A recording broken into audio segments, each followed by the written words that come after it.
I don't want to go between the cheeks. Between the bum cheeks? Yeah. Has anyone asked you to go between the cheeks? This is Wild Yarns with Samara and Sheri. G'day and welcome to Wild Yarns. So today we've got a bit of a fun episode. Well, every episode's a bit of a fun episode. I don't say so myself. But today we've got Sally from Sally Lee Tattoos and we're going to have some tattoo yarns. I feel like everyone who has a tattoo or who doesn't have a tattoo has some tattoo stories. So Sally has her own studio at Beenleigh called More Tattoos. You might recognise her from LoveX. Her and her team do tattoos at LoveX, which is the former Sexpo, as well as you will see them at all the tattoo expos. So today we're talking tattoos. Hello, thanks for having me. So we're going to kick off the episode with, so I've got a few tattoos. Sheri has, or she recently forgot but now remembered that she has 2 tattoos, which, you know, so that old chestnut. I can't see them. So we might kick off the episode with some questions. Yeah, so I've got a few questions because obviously tattoo artist, tattoo babe, as well as someone that used to work in like the tattoo aftercare like sort of industry. So you guys obviously are very into the tattoo world. And then there's me. And I don't know much. So I've got some questions and they might be dumb questions, but they're questions that I don't know. And I feel like other people will have those about the tattoo world. And some are coming from like the sort of as a tattoo artist and some are just like tattoo questions in general. No so worries. I'm going to kick it off. Okay, first question. And it's a very important question. Mm-hmm. Are you currently on Tattoogate on TikTok? No, okay. So TikTok is one of those things that I have so many projects in the works at the moment and expansion to my studio. I'm doing laser removal, teeth whitening, tooth gems. I'm traveling. I'm doing all of these things. That the second I touch TikTok, 3 hours later. Overwhelmed. No, I've heard about it and I've heard these terrible things going on, but myself personally, I cannot invest that time in TikTok. Well, I'll give you the high points because I have invested that time into TikTok. Is that the fox tattoo? The fox Yes. tattoo, like, which is fucking, and I guess that this whole experience, which Sheri will dig into in a minute, that whole thing to me just shows how much people don't know about the tattoo industry to pay for this thing. So Yeah. And that's kind of like where some of my questions are coming from. But if you haven't been on Tattoogate like I have, and if you haven't fallen down the rabbit hole like I have, I'm going to give you the highlights. So basically, there was a tattoo artist scamming a lot of customers. And I'm going to say allegedly because this is all just going off what I've seen on TikTok. Yeah. And like we all need But the Google reviews marry up with years of this artist doing this. Yeah. There's like, because I went and I put my FBI glasses on and fact checked it because I was like, this is fucking unreal. But yeah, continue on. So this lady approached this tattoo artist because she wanted to get a fox tattoo on her arm, and I'd say what was it, like a decent, like I'd say 20 centimeter size. It was probably about, I would say, on a lady's arm, like about that big. It's a fairly average size, something that you would easily be able to do in like a session of tattooing, pending the client, of course. It was like a neo-trad fox, so not anything super, super detailed or anything like that. And so she contacted the tattoo artist that she wanted because she liked her work. The tattoo artist, she sent through her inspiration images, which were 2 of full-size foxes, and she also said in her like thing, I want the full fox, like that's what I want as part of my inspiration.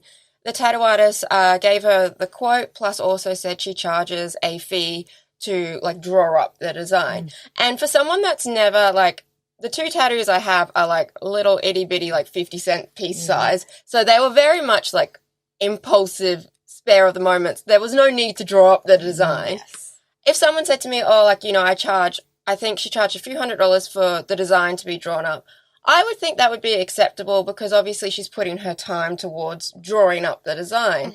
And I think too, it also like weave out the people that aren't really serious. So to me, I'm like, oh yeah, you know, that makes sense. But then when you see the actual drawing, I'm like, a toddler could have drawn that. Yeah. It was the most roughest drawing ever. Like it would not have taken her more than 5 minutes. It was like literally the an outline of a fox. And she did it wrong. The girl said the things she wanted was she wanted like a full fox in the thing, like a full fox going down her arm. Yep, which she sent through in her 2 inspiration pictures. Yep. Yeah. And then, so when she says, because she gets half a fox, and she says to the tattoo artist, oh, like, I said I wanted a full fox. The tattoo artist then charged her another fee to redraw it, which to me, that's your fault as the artist for, if it's clearly stated, you shouldn't charge. But then she charged it and she paid it because the girl was like, well, I want the full fox. Like, you know, I need this deep. And Yeah. I think it wasn't chump change. I'm pretty sure per hit she'd paid something like $3,000 and like a machine hadn't even touched her. Yeah. And then also too, because the amount that she was quoted, which from what I've gathered was quite high. I think it was like, Yeah, she quoted her like $2,000 for this tattoo. USD. That's not our Australian. Yeah. And like, we're in the wrong industry. I'm charging. And like, I guess if you are like a very in-demand tattoo artist, you can kind of really set what you want because people will pay. And she said, I need like 50% deposit. So she paid the 50% deposit.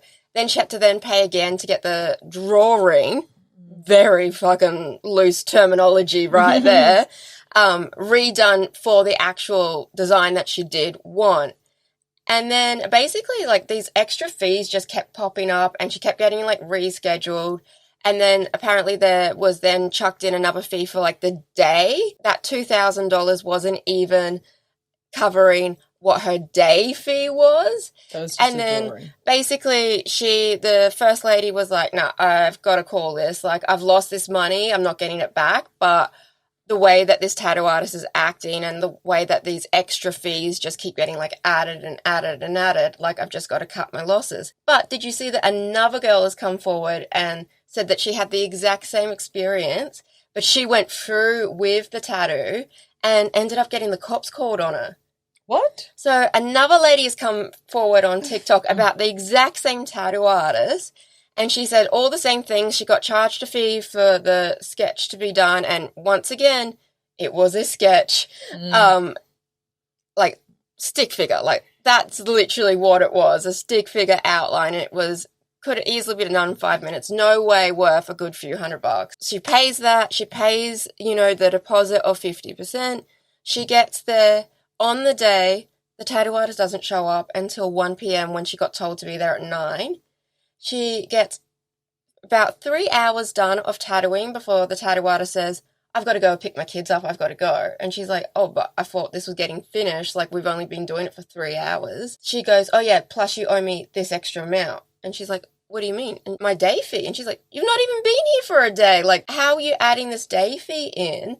And so she ends up paying that, and she's like, you got to come, because she's got half a done tattoo, and she's like, you got to come back. Time goes by, they can't seem to, like, line their schedules up, and eventually they manage to, and it's quite a while down the track. And by this time, this lady's already dropped, like, $3,000 or something like that on this tattoo. And then they go and do it again. Once again, she shows up late. Once again, this chick is waiting there for hours to get her tattoo. And then once it's all done, she goes, oh yeah, you need to now pay this amount for my day fee. And she's like, what? Like, how? And she's like, because it's been another day. And she's like, but if you had shown up on time, and like, you can't just add fees on top. And so the girl goes, no, like, I'm going, like, I've got my tattoo. The lady then calls the police on her, and the police show up to her house and say, like, look, this is a civil matter, but you need to pay it. Otherwise, she will press charges for, like, I think theft or something like that. And you can then take her to, like, civil court, but if you don't pay, like, the charges will happen. Like, there's nothing we can really do. And because this was all done verbally, she didn't have anywhere documenting, like, the full amount, like, these are the costs. Yeah. And so they're like, it's really your word against hers, all of this. So this girl then has to then pay this extra. And so by this time, I think she's up to like $4,000. What the tattoo artist also does is docs her online because she had a photocopy of her driver's license. She put it up on her social media saying, for all my tattoo artist friends out there, go let this client come to you because she doesn't pay. And so then this lady has her home address put up online, and no other tattoo artist would do her tattoos in that area because they all thought she was like a dine and dash. And then she got hate and she got stuff delivered to her house and stuff because this tattoo artist had a following and people just believed her.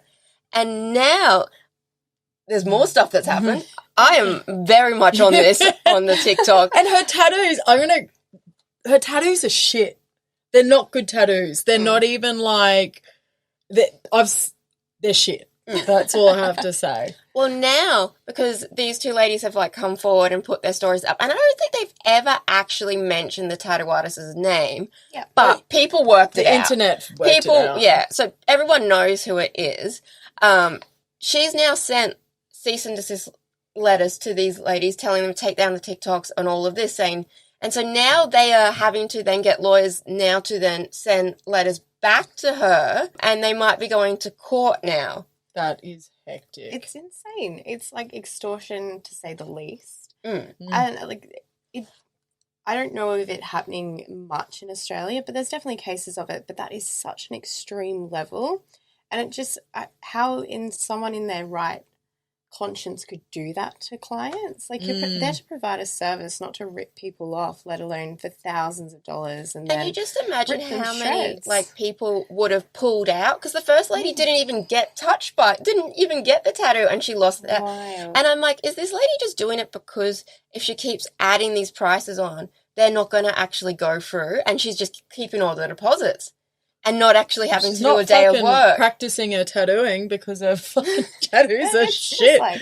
low-level crime. Yeah, I'm like, this is a scam. She's running a scam. She's an actual like con artist. And now this poor lady is probably going to have to go to court and just spend so much money and just regretting the life decisions of ever finding this tattoo artist. Yeah.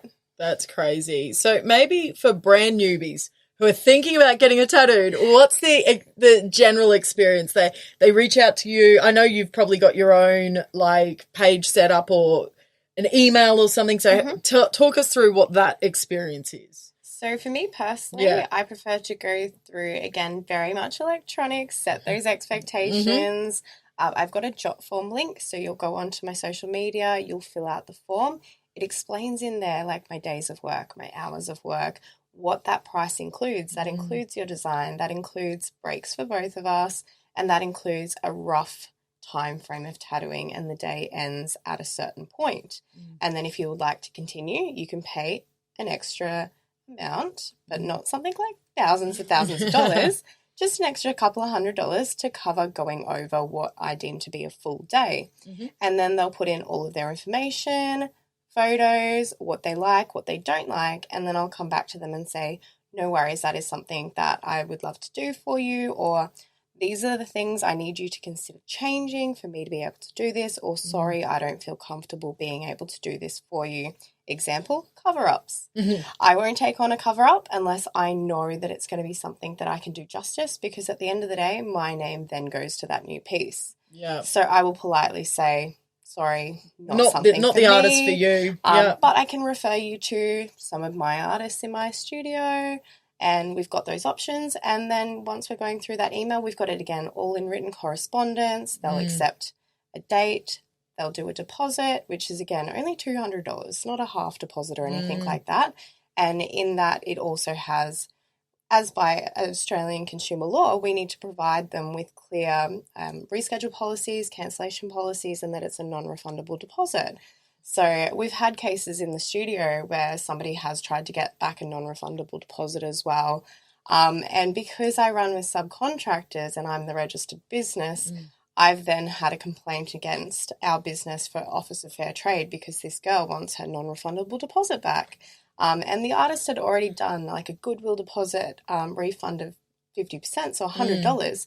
So this girl is fighting tooth and nail for $100 to the point where when I shut her down over email, because again, she was an admin assistant, we found her on LinkedIn, she thought she could staunch a tattoo business, because like back in the day, you would not try and ask for money back from a tattoo business at all. You'd be like, no. You would just like, and I guess maybe the elephant in the room, it is an industry that was sort of built by bikies. And it's not so much. There's still things here and there, but again, it's more a business now. And even studios, the experience of getting tattooed is so different. I remember my first tattoo, if I think back to, I had this really cool boyfriend and he took me into his friend's thing to get tattooed. Anyways, I won't say where or whatever, but it was terrifying and it was dark and scary and everyone was like really tough and didn't talk to me or anything. I was like, this terrified 18-year-old, but it's not like that now. Studios are gorgeous. Like, your studio is beautiful. Like, the ones I get tattooed in are like, it's like going and getting your hair done. They're so nice. So it's a whole different thing. But I think you are so Sally and I have sort of worked together. I'm not a tattoo artist, but I have worked in the tattoo industry before. And she does tight business policies, like, I guess, and great service as well. Yeah. So we're very much above, like, making sure that people understand the full process even before booking in. And all of our artists run as subcontractors, so they, again, have their own processes and policies and things like that. I'm just there to facilitate the space to allow them to run their own business. So it's very much an expectation that we are very, very transparent with our clients coming in. We are a very professional business and we want to make sure that everyone is leaving with a quality experience as well as a quality tattoo, and I won't stand for anything lower than that. Well, my next question is, are there particular styles or tattoos that you just will not tattoo? Styles wise, the things that I won't tattoo is like photorealism portraits of people's loved ones, especially. Pets are okay. They still like make me very anxious and very nervous. But that's such an important thing, and I'm not about to say, yeah, I'm totally confident immortalizing your loved one on your body, when I personally haven't had a lot of experience in doing photorealism portraits. And I think they can go so bad so easily. 100%. Like, we've all seen we've all seen those like little links you click on and it shows you all the terrible regrets. Yeah, and like the family members, like the kids especially, and then like you see what they've actually got tattooed on you and you're like, oh. And imagine being that child growing up and be like, Dad, don't show anyone. That's meant to be me. That's so bad. So I won't do those, but I am an all-round artist, so I do a bit of everything. I'm award-winning in multiple different styles. I predominantly do colour, and I'm known for colour cutesy stuff. I've done a couple on Samara. I was about to say, it would be, if I was to whip it out, you'd see my private. To clarify, her bum. Not Well, there's one up here. I've got a little pineapple. Sally does this cool thing where she does these gumball tattoos. So you just do a gumball and whatever comes out, you get tattooed. Which is get like, what you get and don't get upset. That's it. So like, that's how I ended up with like a ghost and a little, and it was so fun. So go and get tattooed by Sally. Fun. But yeah, I do those kinds of things. I love doing them at expos especially, but I'm actually award-winning in dots and lines. So I've done a full dots and lines back piece, which is award-winning. And I also took out a prize for small, medium, black and grey. And the which is wild. Yeah. Like, because like if you see Sally's setup ever at a Sexpo or a LoveX or at a tattoo expo, pink, loud Care Bears. Everything is pink. I got up on stage winning that award in a pink Care Bear dress with like pink glasses and my pink hair.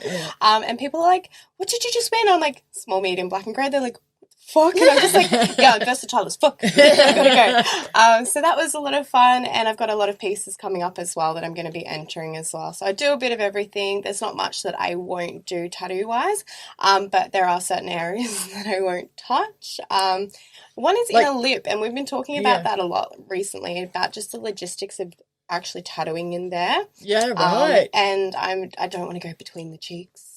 Between the bum cheeks? Yeah. Has anyone asked you to go between the cheeks? Jokingly, yes. But we've actually, we know a lot of people, especially doing LoveX and things like that. And one of my team, Dan B, he's done, I think we were talking about it last night at the spiderweb bum hole. I've seen lots of spiderweb bum holes. So he's done quite a few. A lot of the time it's like dot work Mandela stuff. Oh, wow. So, on the bum? Like in the around the bum hole. So, I don't know anyone who's really seen up close and personal with my bum hole except for my husband. Yeah, right. And even then I'm like, oh, that's not a place I want to show off, and I don't need it to be decorative. It wouldn't be the first place I would get that a would tattoo. take fucking ages too. That is not a quick buzz out. Yeah, like and you are there. But what's he have to do? Like bend it and These spread are the it. conversations we were having at work because I'm like, Dan, how do you even like make that work? Do you have to like get them to just like lay down and like straddle the bed? Because like when you straddle What if the they chair, need to like, shit in the middle of it? Well, we Well, asked hope about not. the healing as well. So like the healing would definitely be one of those things that would be really uncomfortable. So he's like, How would you keep it clean? Because you Baby obviously wipes. have to yeah, so go try to the and- bathroom and like feces. I don't imagine is great for open You just wounds. spray Like, it. Give it a So- little water spray in the toilet. Yeah, definitely try and go before you get tattooed, Yeah, right. and then baby wipes. So because of the blood flow to the area, that's how tattoos heal a lot faster. So the more blood flow and the more oxidation in the there blood, you go. the area will heal faster. That's why things like your feet and your ankles take a lot longer because it's further away from the heart, so it takes a lot longer. Never knew But the that. blood flow to the anus is quite high, so There it you heals go. quite quickly, especially when it's just dot work kind of things. It heals pretty quick. So man, I am learning stuff. I knew, like, because Sally's worked at some of the... Actually, we've done a Sexpo together, which was wild. It is so interesting. So I didn't know how game people... Like, even things like your bum hole.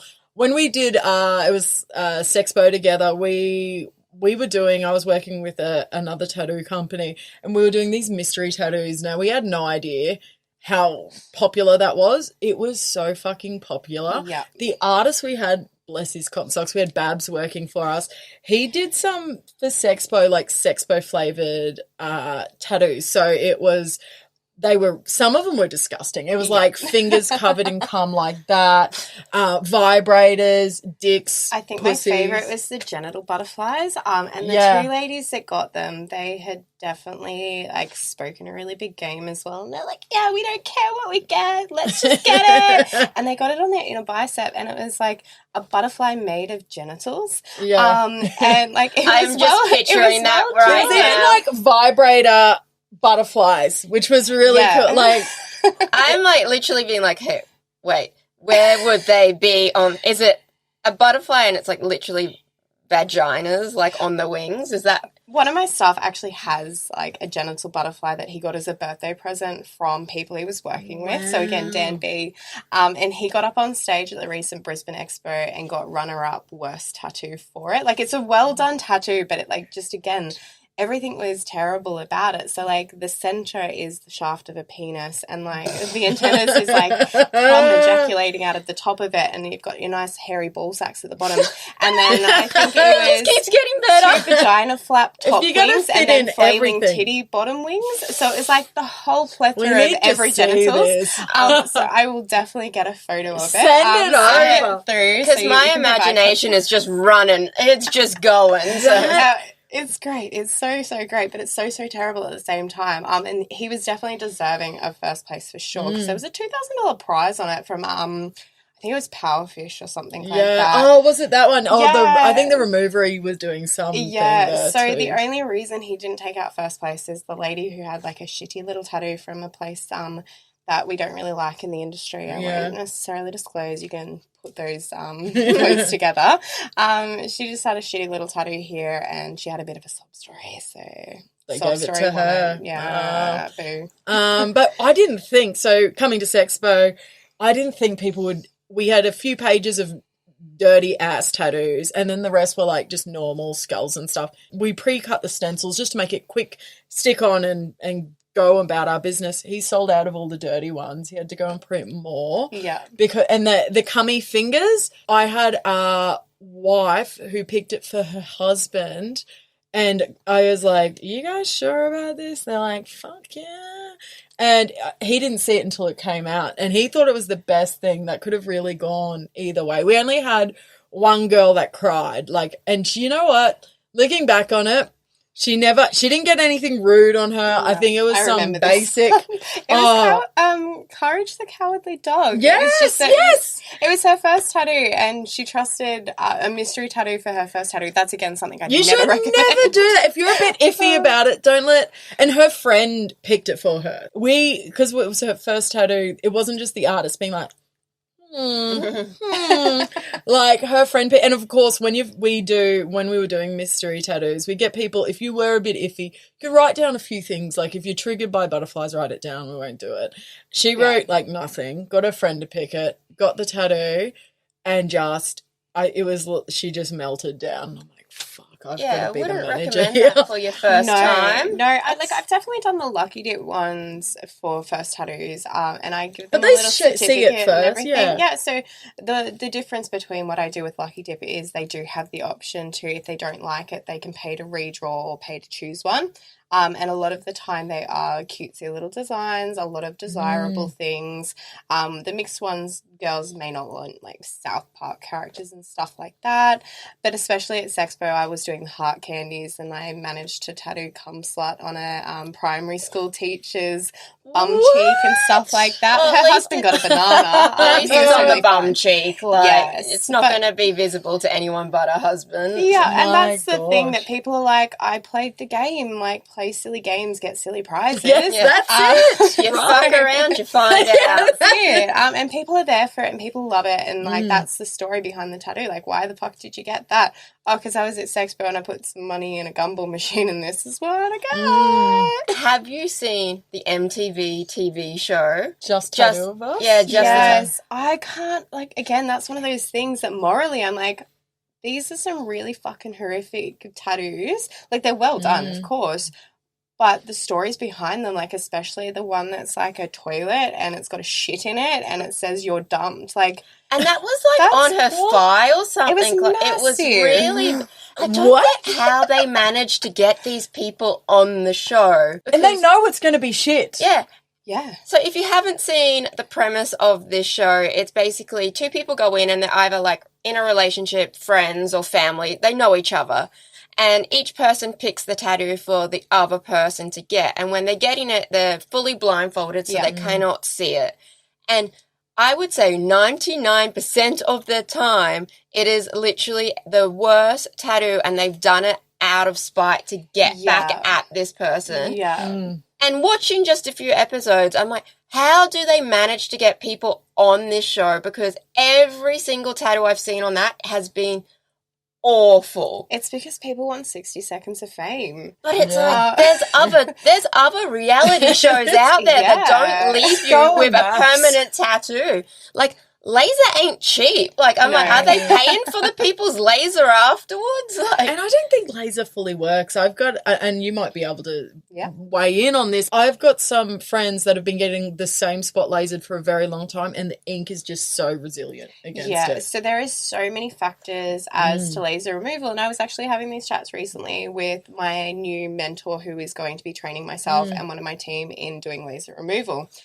So the factors are definitely how deep and how scarred the initial tattoo is, how strong that pigment is, certain lasers as well. If you've got pastel colours especially, laser removal works best with dark pigments. So the way that laser removal actually works, and the science behind this is really cool but really disgusting at the same time.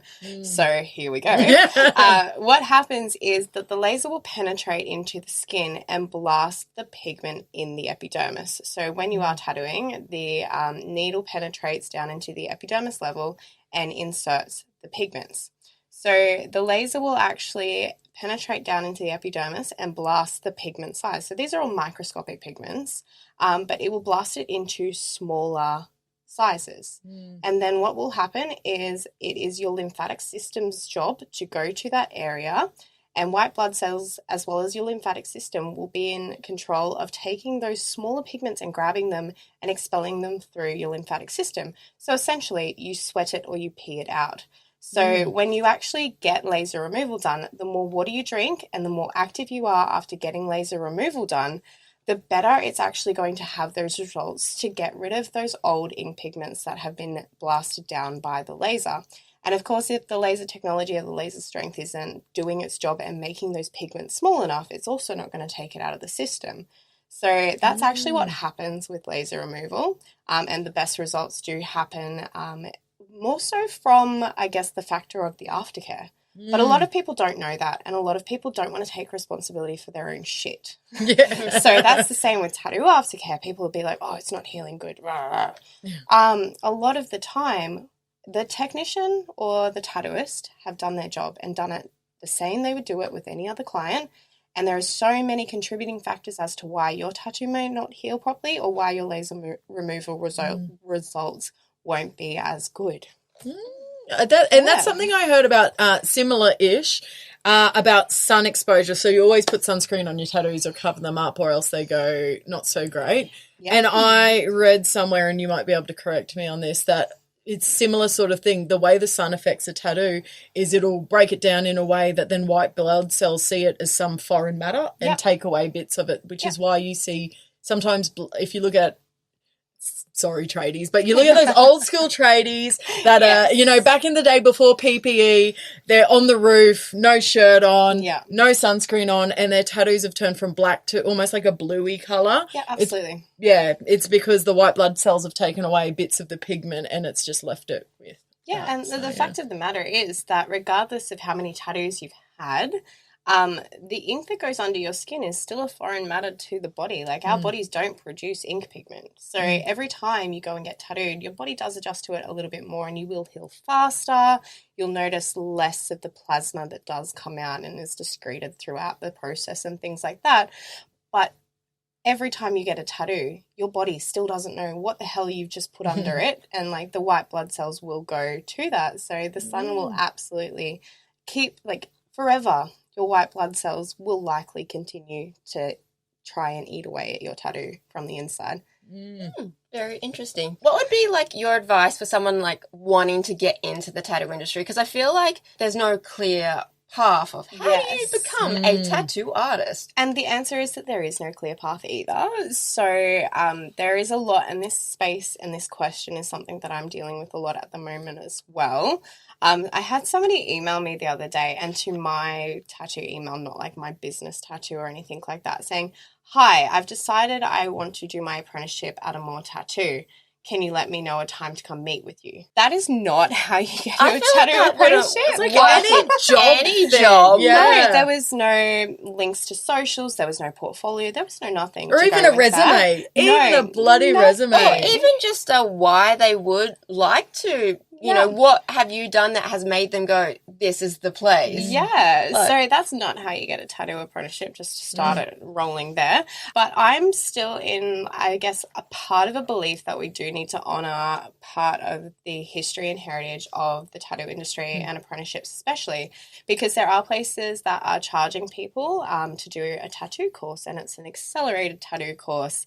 So they are becoming fully fledged tattoo artists within a space of even a few weeks. I thought it was originally a few months, but I've been told that it's a few weeks. And as part of doing that, if you can't pay for your course up front, what they're doing is they're then contracting you to work for them on a ridiculously low percentage, because most tattoo artists will work on percentage or like a rental rate. That surely must go against some sort of workplace rules or something like that. It's in contract, and people sign it because people are desperate to get into the tattoo industry, because it is such, I guess it's always been a really desirable job, and it's not something that does come easy, and this is a way that is an easy in for people. And then those people are tattooing in studios that are, from surface value, looked at to be very professional because of the locations that they're in. They're in shopping centres, so people are like, oh, if they can be in a shopping centre, they must be quality. I look at it the opposite way. I'm like, if it's in a shopping centre, I don't think they're like that great. I don't know. Shopping centres to me don't scream quality. Yes. It's like a hair salon in a shopping centre.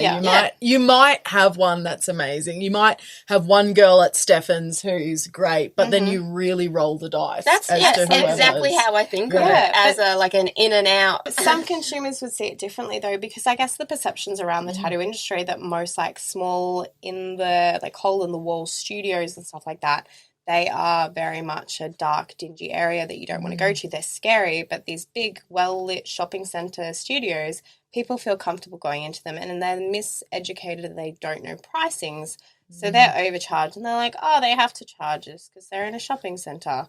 So it's one of those things that's what's happened, and that's where a lot of people are coming into this industry, and then when they realise that they've been taken advantage by doing this fast-track course, they're then going out to reputable studios, and that whole space has been very tarnished in our industry. So it's not often that I will seriously look at somebody from that fast-tracked course and be like, okay, I will take you on as an apprentice or a junior artist, because there is a high chance that they have learned really bad things and bad habits that I don't want. So as a studio owner, because I've been in the industry for over 11 years this year, like in and out, I've been in so many different studios and apprenticeships, because I was back in the days of random bikie boss would come in and be like, there's not enough space for 3 apprentices. You're the one that has to go. And that was devastating, because I was working 2 other jobs at the time. I was doing what I needed to do. Like, I was doing 12-hour days on a Saturday in the studio. I was working a Thursday night shift as well as at the tattoo studio on the Thursday morning. So I was working like 7 days a week to make it. And that's what you still have to do. So as much as I want to respect and honour like the hard work that needs to go in, I still want to see some change in what apprenticeships are. But the biggest thing that I can suggest to anyone who wants to get into the tattoo industry is just draw. Because a lot of people who want to tattoo, they are just like doing things on their iPad and stuff like that, and digital art is so prevalent, but we're losing, I guess, the essence of the artistic world with all of this digital art and AI and things like that. People don't pick up a pen and paper anymore. I want to see physical artwork. I want to see that you can master a nice gradation of shading with a lead pencil and a piece of paper. Yeah, without the computer doing it for you. Absolutely. And like, I love iPads, and like iPads have been a game changer with the tattoo industry. It makes it so much easier to create stencils and print them, and just being able to make things perfect before it goes to skin. But that's a way to just enhance what we already do. It shouldn't ever be a replacement for the building blocks and the foundations of the tattoo industry. So my husband actually wants to become my apprentice. Does he really? Yeah, it's something we're looking at right now, is like, how do we, again, go out there and still honour what I practice and preach about the industry, because I'm well known in the industry now. And my views are very much, you don't just get an apprenticeship. You don't cheat your way into this. So for him, I'm like, babe, just because you're technically the boss and you're sleeping with the other boss doesn't mean you are guaranteed an apprenticeship. Yeah. So he's actually been sitting there in the studio. He's been sectioning paper towel in his pre-apprenticeship phase. Also That because he is needs to so help our team. cute. Yeah, but he's sitting there drawing, and he's doing like cherry blossoms over and over again, and he's drawing roses, and he's doing all of that, and he's watching the guys tattoo. So I'm very much treating him in this pre-apprenticeship phase that I will not give him a full apprenticeship until he shows me a drawing portfolio. And he hasn't created one of those, because once upon a time, a teacher at our school, when we went to a private school, said, no, that's not a career. So he went into trade. I think, we get told that a lot, that unusual jobs are not careers. And like, I feel like we all have unusual jobs here. Yeah. And I look at my job, so I work in marketing. What I do in my job did not exist when I was in school. It just didn't exist. It wasn't something that people did.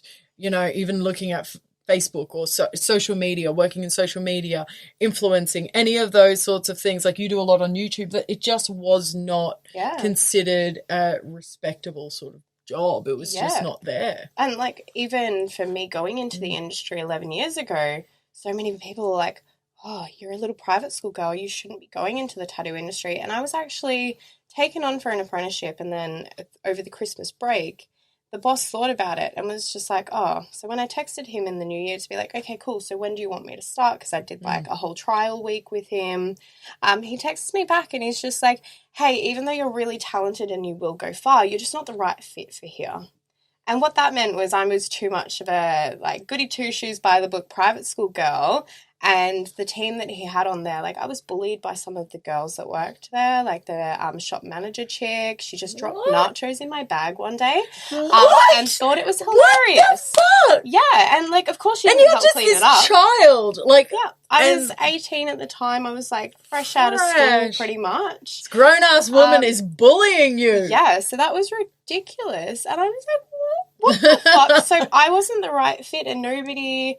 again, going to my 10-year reunion was hilarious. The vice principal was just like, I need a photo with you to show, like, the Dr. Sly was, because he had a doctorate in education. I need to show him, like, how different this is. I never would have picked it. I'm like, I was always that little art nerd. Like, how did you not pick it? So, like, I was always really passionate, but so many people were, I guess, advising me that I shouldn't go into this industry because, like, it is such a bad industry. And I'm not saying that it isn't. There are some things that I've had to deal with being a studio owner, especially, that, again, I never would have anticipated. And, like, going through some of those things and receiving threats over Instagram from convicted bikie criminals and stuff like that, I was just like, if I opened a fucking cupcake store, like, none of this would be an actual thing. Like, what am I doing? If you open a cupcake store, it would be the Karens. Yeah, exactly. So they exist in any industry, but I guess, like, I've gotten so much out of it. It's such a rewarding industry,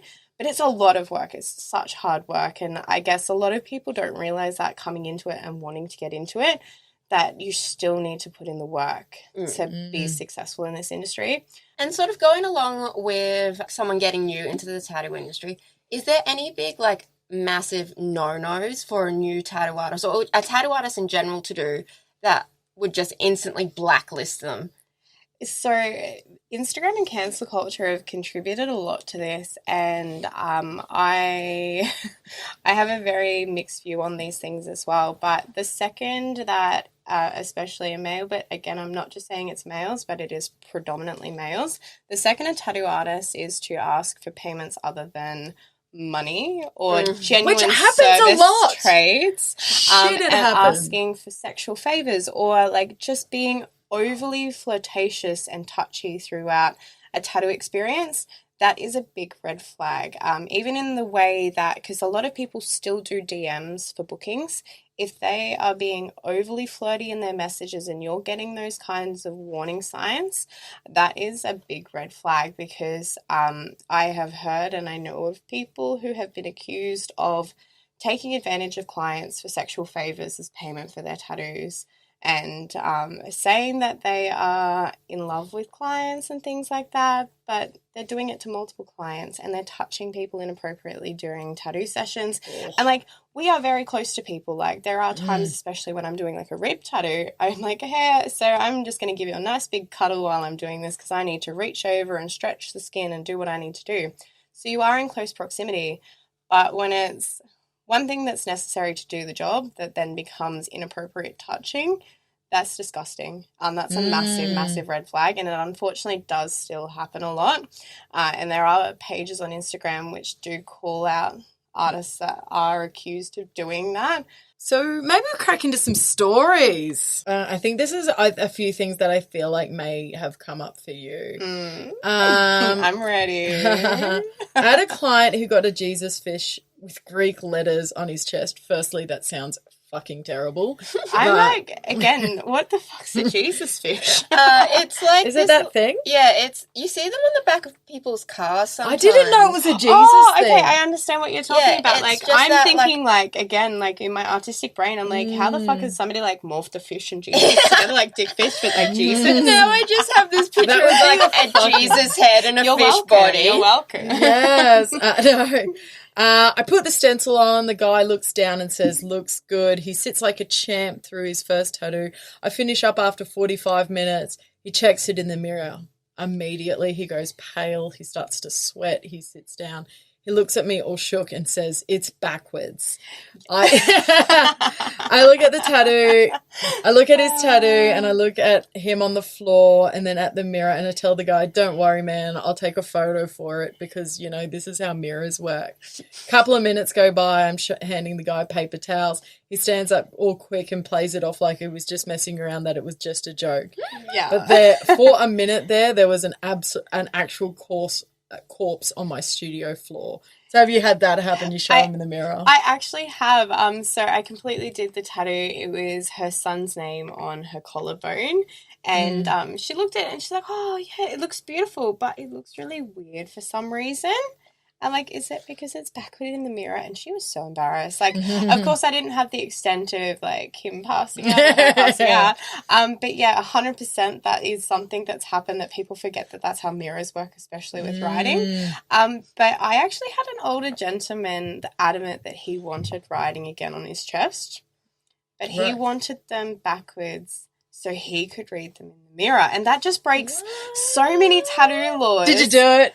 I did it because he was older and he's just like, nobody else sees them and I'm going to be dead soon anyways. And I'm just like, oh, that's not a way to look at it. Give the man come here, like, you. I believe that you should give people the tattoo that they want, but give them the education around, hey, this is not how we usually do it, but at the end of the day, it's your tattoo, and if you're going to be looking at it backwards in the, like, the right way in the mirror, then guess what? We're going to do it. But that was the weirdest time. I'm just like, my brain is, like, really struggling to process what's happening right now because my brain's like, make sure to do it perfect, and it's, like, backwards. It was really weird, but oh, my God, that happened. I feel like this one may have happened to you as well. We had a couple come in one day. They wanted $200 small tattoos. They were getting these small triceratops outline style tattoos behind their ears. Nothing crazy or detail. So to take about 15 minutes each in the chair at most. The guy is losing his mind. He's hyperventilating, laughing, jumping up and down, yelling questions at all of us, visually very nervous. And I'll finish the story, but I've heard, and we might just have a little sidebar, I've heard that men don't tattoo as well as women. Is this true? We're out having fucking babies. Again, I'm not a doctor. I'm not a scientist.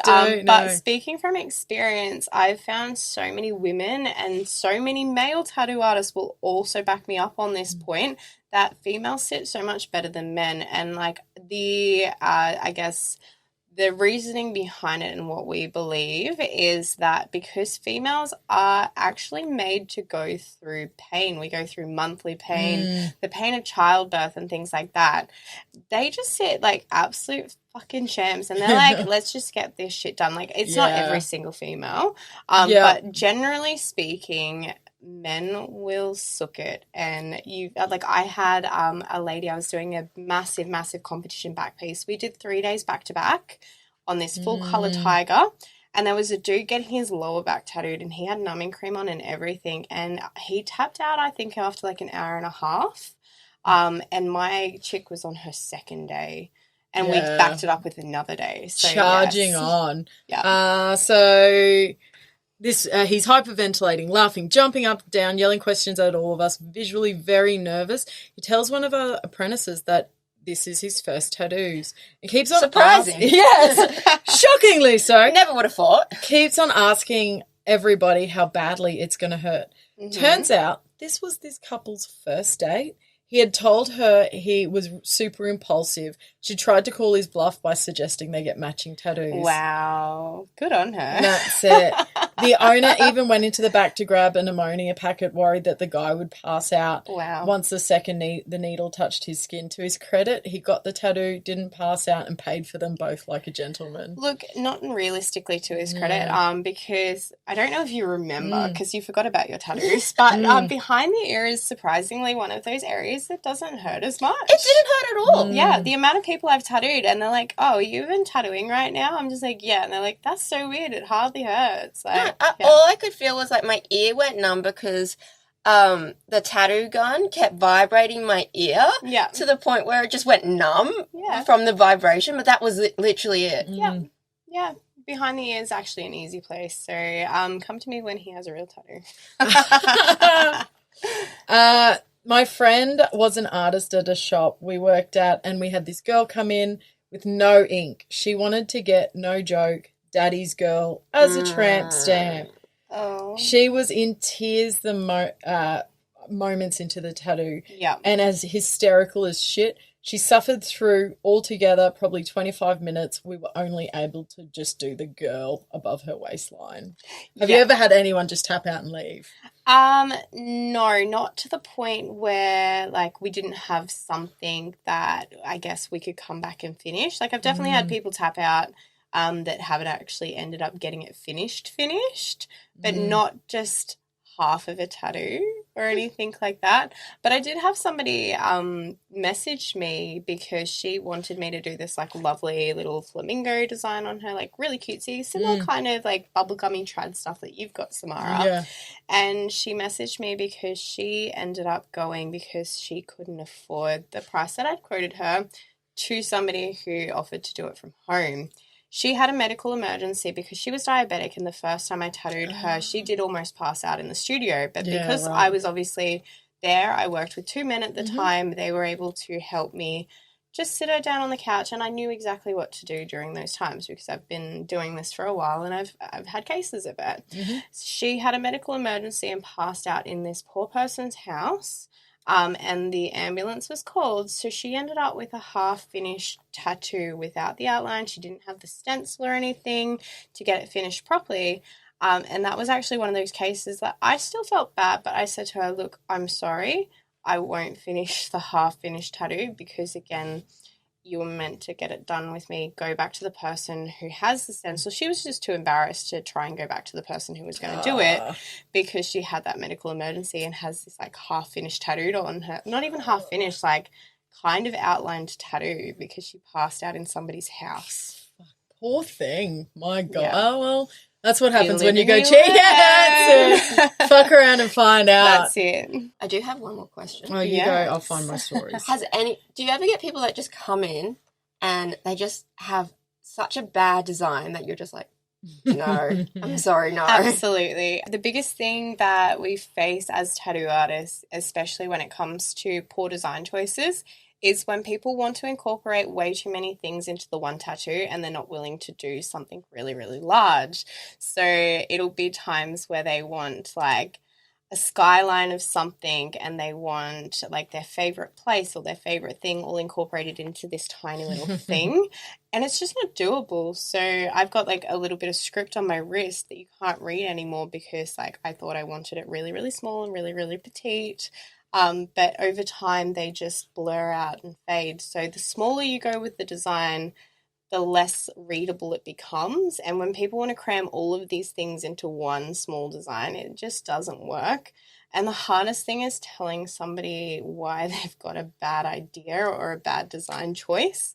And then there are the things that I guess Pinterest has been fantastic for tattooing, but also terrible because people have these reference photos from Pinterest that are like, microcolor realism little things.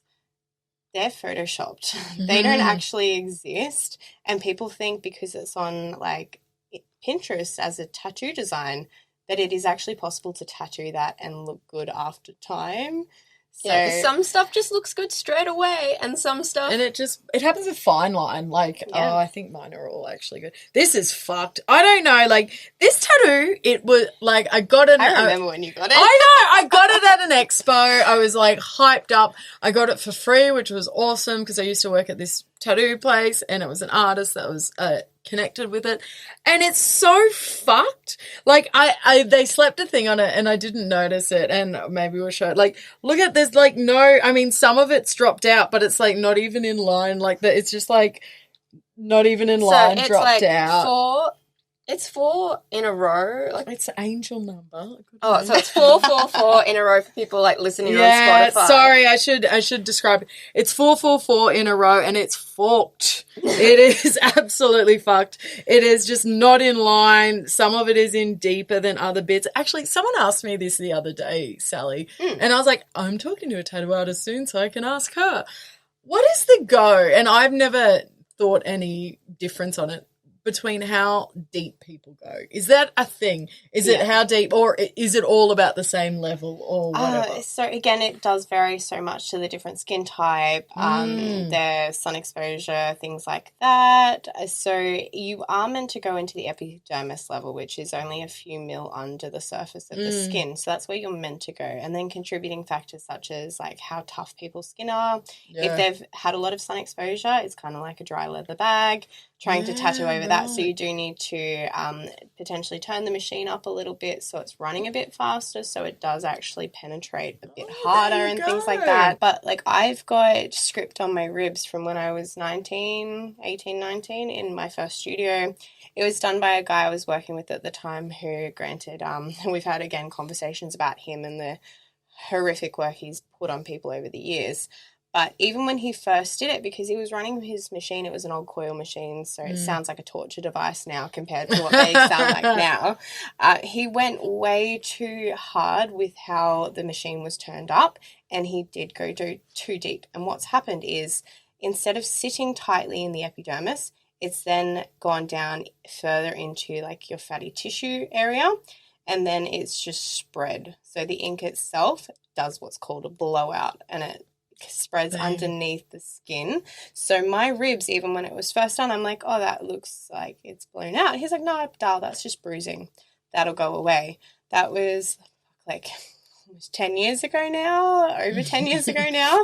And it's still fucked. It still looks bruised. It never went away. No, it never went away, but it continued to spread further and further. The risk as well is when you are tattooing, you are literally cutting the skin to insert pigment. So people can scar. So if you do go too deep and too far, you can scar people with that. And the ink doesn't stay because it's cut that bad that, again, the white blood cells will try and get rid of that ink as it's trying to heal it. So it's one of those things you really should research your tattoo artist that you're going to, because if they don't know what they're doing, they haven't been doing it long, they haven't had experience tattooing lots of different skin types and lots of different body parts, and you are going with something that you really want on your body, it's for anyone realistically, but if it's really important to you, the best thing to do is research and make sure that they've been tattooing for a while. If you want to, again, everyone learns somewhere, and there are some fucking shocking tattoos out there that I've done on people in my growth in this industry. Everyone's got that. People do need somebody to learn on, so if you are willing to get just a little tattoo from an apprentice. That's what I was doing and I was like, fuck it, I'll just put my garment over that, that's totally fine. But, I mean, I feel like sometimes I've been the asshole client as well. So I've got an avocado tattooed on my bum. I fucking love it. I got it for the puns. When you have an avocado on your bum, like, it's like smash me. It's just like the funnest and it's the happiest avocado. However, night before, I should just preface that, and my artist has been around a very long time too, so there's no bullshitting her. The night before, or even the day before, I was getting tattooed on a Monday. The Sunday was when Yacht Club, if you haven't heard of that, it's a boat party, and it had just opened, and I was like, I'm just going to go for a few drinks. Yeah, I did. I got bloody wasted. Actually, you wasted? I know. I actually have been very wholesome this year. It was really shocking. A little spicy detail on this tale is I ended up, what kicked on, so boat party ended, I went home. I brought home a D grade, I would say F grade celebrity who is actually an escort. I won't say who it is, but I didn't pay anything for anything. And I remember I was like, fuck. And I guess the reason this story feeds into my tattoo story is the next day I was getting tattooed. By the way, didn't end up doing anything with that escort. He fell asleep on my couch and I went in my bed because I was that's like, anticlimactic. I know. What a fucking stitch up. I remember I bought like McDonald's. I had some McDonald's and then I was like, I'm just going to my room for a minute. But I just went to sleep and then I'm gathering. I woke up and he was gone. I was like, thank fuck, I've got to get tattooed. But asshole thing I didn't realize, so you shouldn't get tattooed drunk, like at all. It makes you bleed a fucking lot. So I had, between my little boat party, which I was the margarita queen, then my little rendezvous with escort man, and then, which I didn't pay a damn cent for. And you didn't get anything, of course. I mean, and it's so funny because he apparently is a straight man, but he is gay for pay, which is quite interesting. So how straight are you, you know? But yeah, I went the next day and my artist was tattooing me and she's like, for one, and I had espresso martinis the day before, so I'm already shaking because I have such a low tolerance to caffeine. So I'm shaking. She's like, are you scared? I'm like, yeah, totally. And then I bled so much from such a small tattoo, and probably butt cheek comes back to all the blood, you know, the blood sort of pumping around there. She's like, geez, you're bleeding a lot today. And, you know, even that break between that happening around lunchtime to the next day, and I was still pissing out blood. So absolutely. I imagine getting tattooed drunk would be even fucking worse. Yeah. So that we had that recently, not drunk, but my mate just doing dot work in his inner elbow ditch because it was bleeding quite a lot, because that's a really, really like just fine, soft skin type. It's come back and a lot of the dot work hasn't healed in because like the fluid that's produced during that, it's just coming out and the pigment is not settling into the skin. So that can really affect what happens with the healing of a tattoo. So there's definitely a few things that you should not do if you'd like me to discuss those things going into a tattoo appointment. So definitely one of the things is do not have a big night the night before. I was like, I'll be fine. I'm going to have a cheeseburger. It's going to, I'm going to have a little intermission, little sesh, and didn't have a sesh, went to bed, but yeah, I was still the ass. And she got through it and it was fine, but I was like, oh, fuck, that could have been better. So restful night's sleep the night before getting tattooed. I understand if you're really excited, it can be hard to sleep because you're just really excited to get tattooed, but have a good rest. Make sure to eat beforehand because, again, as your body goes through something which it's not used to, being stabbed over and over and over again with needles, you are likely to potentially have your body freak out a little bit. And if you've not eaten and got enough, like, again, sugar in your system, you may be prone to fainting because you've got low blood sugars happening during that time. So make sure to have a nice big meal. Bring snacks, bring treats and lollies. Personal hygiene, oh my God. So don't book in a tattoo session directly after work, especially you tradie guys out there. It is the worst. The amount of time I've had people who had like stinky ass work socks on, and I was tattooing like their leg or something, and you get to a point as a tattoo artist where you're like, I don't give a fuck anymore. I'm going to be like, yo, your feet fucking stink. I'm giving you like alcohol wipes and you go wipe down your feet because I'm not dealing with that. Some people need to be told. Yeah, absolutely. So personal hygiene is a big thing. Make sure you shower and wash yourself. I'd be so self-conscious if someone was like that close to me. I'd be like showering beforehand, breath mints, I'd be doing all the things. Absolutely. People don't think about that. And for ladies especially, if you have sensitive skin and shaving rash is like a real thing for you, come shaven. Well, it's helpful as it is to come shaven though. No, if you do have like sensitive skin and you get like razor rash especially, don't pre-shave because then that razor rash is going to be on there. So it is part of our job, and we're like, I've shaved girls down their region because she wanted something tattooed right above her vagina at Sexpo. And I never thought that would be on my bucket list, but I have shaved some other girl's vagina. Not right down, but definitely just above it to be able to do my job. So it is something that your tattoo artist is well and prepared to shave the area. So just make sure you're clean because any bacteria on your skin, of course, you could get an infection from any bacteria that's sitting on your skin. Like obviously we prime the skin and wipe it down, but if your personal hygiene and your clothes especially are covered in bacteria, that's not good for your fresh tattoo. And make sure to bring phone chargers if you need, if you're in for a full day, scope out lunch and things like that. Chatting with your tattoo artist is fine, but don't like go in and completely dump everything on them as much as we love to hear gossip. You're not a therapist. It does become really, really tricky. So there's that fine line. Like if it's your first tattoo especially, don't come in here and be like, because we're not really going to want to tattoo you again. You would get that so much though. Yes, I feel like it's almost, you see so many memes that was like, should have gone to therapy but got a tattoo instead. I feel like that is such a thing. Yeah, and absolutely. And it can be such a therapeutic and healing process. But there is, again, that really fine line between like therapy and healing than just completely like trauma dumping. And I think for them it might feel good, but what about you? Like you've not signed up to hear. You're not a therapist. You've not trained in this. Like your mental health still matters as well. I feel like in looking at this, I found so many shit tattoos. And there is so many. Like, I'm really bad for it. It's the same with people who are in hairdressing, though. Like, you can't help but when you're in an industry, automatically judging people that you see out and about and be like, Oh, that's a shit one. So I catch myself doing it all the time, and I'm like, oh my God, I'm being so critical of their shitty tattoo.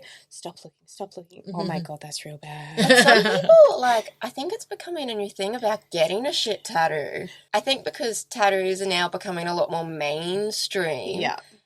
That people are getting, like, the shit ones to make them look, like, old schooly and, like, that they're more alternative now. Well, tramp stamps are making a comeback. It's I actually think you ridiculous. did you do a daddy's girl or something? No, so that was the one that I did above her vagina. So it did say, oh, daddy. I knew it was something like, you know what, if you're going to do it. But it was super Whatever. cutesy and colourful and had love hearts and sparkles, so very, like, Sally Lee. Yeah. But, yeah, I said fine to Bikini Line. She's like, actually, can I get it right above to surprise my boyfriend? And I'm like, okay, cool. But, yeah, obviously she had not planned to get that, and she was very much concealing a bush in her panties. You're like, I'll help you out, sis. Yeah, at that stage it just becomes another body part, realistically. At least the skin's sort of tight there, so, you know. Yeah. Okay, so I found this one off Reddit from Am I the Arsehole? Is this you, Samara? And the starting line is, Am I the arsehole for getting a matching tattoo to my son? Okay. Why is that? I'm not a fan of tattoos only because they are so ambiguous now. When I was a kid, tattoos were rare and rebellious. Nowadays, they are everywhere, and that's fine. People can decorate themselves however they want. But, for example, my grandfather had a tattoo. His were from when he was in the military, and they were memorials to his friends. My son, 19, has wanted a tattoo since he was so little, and I told him that I was okay with it, but to really consider what he got and at least have a little bit of meaning behind the tattoo and not just get one because it was cool. I told him if he got something and it had no special meaning, I would get the exact same. I guess he thought it was an empty threat because he got a tribal armband tattoo. Oh. I asked him about it and he said it just looked cool. Okay, well, I have disposable income and a high pain tolerance. Now we have matching tattoos and he no longer wants to show his off. He is saying I am the arsehole for getting a tattoo just to prove a point. I think it's silly to get meaningless tattoos to look cool. I think they're both as bad as each other in that instance. Like, again, it goes back to the fuck around and find out that if you're willing to go in and, like, say some things thinking that other people are going to play chicken and, like, not do it. I think, they're 100%, like, she is the asshole in this because it's your son, it's his body. You've said, like, I would prefer to do this, but at the end of the day, it's not your decision. Yeah. He's obviously old enough to get a tattoo. Yep. So therefore he's an adult. And if he wants to get a meaningless tattoo that he might regret later on, that's his lesson to learn. Yeah, absolutely. Like, a little bit unhinged to then go and get the same tattoo just to prove your point. Like, he still fucked around and he found out, though. And wildly enough, tribal tattoos are coming back. Yeah. Tribal tattoos are and black work and tramp stamps. Like, it's all as, like, back. bangs. Yeah, it's like the 90s are back, not just in clothes. It's the 90s tattoos are back. Like the Pamela Anderson barbed wire is back. Yeah. Well, everything goes in phases. Yeah, exactly. But yeah, I feel like how she said you shouldn't get a tattoo without, like, having a meaning behind it. I'm like, didn't you just do the same thing? You got the exact same tattoo. Like, the meaning is I'm going to prove a point, but that's not a good reason. Bit, like, toxic parenting. Just a little bit. Yeah. Most of my tattoos don't have a meaning, and that's cool. Like, it's interesting at the moment. I'm slowly, like, doing, like, a leg sticker sleeve on myself. And I've found, because I've got a lot of real estate, because, mate, I got some legs. If I think about it too much, it just ties me up. I'm like, I just need to be like, that, and that. That's cool. Let's just squish them in somewhere, because if it's too much thought, it's just... But who made the rule that tattoos have to have a meaning? You can do whatever you want. It's your body. Yeah. I think one of the things I always say that I hate so much is when people are like, why would you do that to your body? Your body is a temple. What's all over the walls of, like, temples and prehistoric buildings and, like, religious buildings and stuff like that? Beautiful, beautiful artwork, and it tells a story, and it has meaning. So when people are like, oh, you should never do that to your body, who the fuck are you to tell me what I should and shouldn't do? They're also like, probably the same people that drink a lot, smoke, do all those things. And like, I did the judging for Miss Ink Australia last night. How was that? It was really, really fun, and the girls really turned it out, and they were proudly on the stages showing off their beautiful tattoos. And a lot of the girls during the question and answer part was saying that for them, their tattoos are their story and they mean so much. And a lot of the girls have faced social anxiety and things like that. So to be getting up on a stage was completely something that they never really thought that they would be able to do. But the reason they were there is because they were being celebrated for having tattoos. And those tattoos made them be able to go out with confidence. And I've got a client who has been collecting tattoos from myself. Like, I tattooed her for her first tattoo. And since she's been tattooed by a lot of my tattoo friends, which was really, really cool. And she's collecting a lot of fun little tattoos from all of us. And she posted on Instagram one day a photo of her wearing shorts. And she said in her post that she never would wear shorts because she hated her legs. It was one of the things that she absolutely hated about herself and she was so self-conscious about. But now she was at LoveX just owning her true self, and like, she loves her body image now because she's got these fun, cool, colourful tattoos that she wants to show off, and that what she used to see in the mirror, what she hated so much, she now just sees the art that we've been able to put on there for her. So like, it's so transformative what tattoos can actually do. Yeah, well, it's self-expression. Exactly. Yeah. So I've got a short and sweet story, and this one, once again, well, it's not sweet. I say that all the time, but they're never sweet. It's just a short story. Am I the arsehole for laughing at my brother's tattoo? This is a pretty cut and dry scenario. My 32 male little brother, 25 male, has been in a string of relationships since he was young enough to know what dating was. On several occasions, the relationships ended because he was caught cheating with another girl. These are just the ones that I knew about. There has to be more. In fact, his current girlfriend, 19 female, was the other woman from one of his previous relationships. That never starts well. No. Let's say we'll call him Danny, still lives with my parents, and when I was heading over there on the 4th for a barbecue, when he reached out for a hug, I noticed on his arm it was super red, and he showed me his brand new tattoo that he had literally just gotten. In huge words, it said, loyalty in cursive. Oh. He already sounds like a bag of shit. He's cheating with everyone. He's still living at the parent. I mean, no shade. Oh, there is shade. Fuck it, there's shade. 32 years old, you're at home. Like, I know this economy is savage, but get your fucking life together. Again, I think the people that know you best, they're the ones that, in all rights, can laugh at things that they are especially identifying to be very contradictory to the person's actual character. Especially siblings. Like, siblings will just give it to you. Yeah, exactly. Yeah, no arsehole there. Very much within your right. Where I might be a TA is I kind of laughed as soon as I saw it and didn't try to hide it at all. It wasn't dramatic laughing. He said, "What's so funny?" And I said, his tattoo was very ironic. He got pissed and stormed off to his room and didn't join my parents and our sister for dinner. I told them what happened and they said I was being the asshole, and my sister said people are allowed to change. I personally think he's acting like a child by locking himself in his room, and I shouldn't be blamed for him storming off. Big fucking big man baby. child. Yeah, big man baby. Like, your siblings are going to give you a shit no matter what you get. Another tattoo of something else, even just for the fact of going and getting a tattoo, they could potentially give you shit. It's just sad that it's ironic. Yeah, and I think if all you did was laugh, I think you probably hit a nerve that was a bit too real for him, and he probably knows he's not that loyal. Yeah, exactly. Like, that's, I guess, when people have their biggest issues with something and they will act very erratically, is when they know that they've been called out. Because, he got called out. Oh, yeah, the irony of getting a tattoo that says loyal when that is the You ain't furthest loyal. thing. These hoes ain't loyal. for those listening, where can they find you if they want to get tattooed by you? Bloody everywhere I go around.